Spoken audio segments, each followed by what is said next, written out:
जे नोकरीला आहेत ते काय बोलतात म्हणजे आम्हाला, तुमचा मस्त स्वतःचा बिझनेस आहे, स्वतःचा शॉप आहे, कधी पण या, कधी पण जा, कधी पण दुकान बंद करा, कधी पण सुट्टी घ्या, कधी पण कुठे पण फिरायला जा, मस्त रे तुमचं, आमचं बेकार. तर त्यांना मला सांगणं आहे, तुमचं बेकार आणि तुमचं उलट मस्त आहे.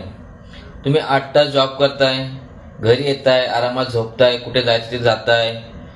तुम्हाला 24 तास ना फक्त 8 तास काम असेल, तर फक्त 2 तास येणे म्हणजे 10 तास जवळजवळ की तुमचे. तर तुम्हाला जवळजवळ 14 तास आराम मिळतोय. पण आमचं तसं नसतोय. सकाळी 8 वाजल्यापासून रात्री 10 ते 11 वाजेपर्यंत अजून काम करतोय.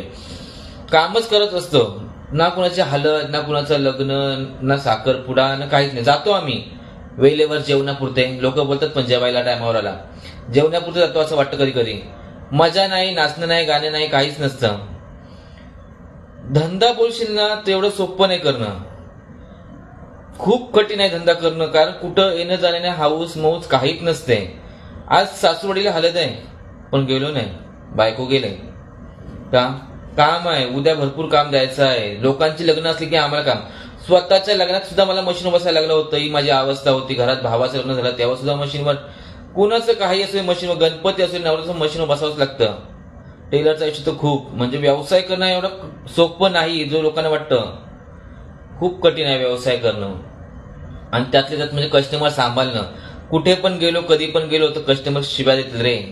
कारण त्यांनी सुद्धा कसं असतं माहिती आहे, त्यांना सुद्धा घालायचे असतात आणि त्यांना त्या वेळेवर पाहिजे असतात.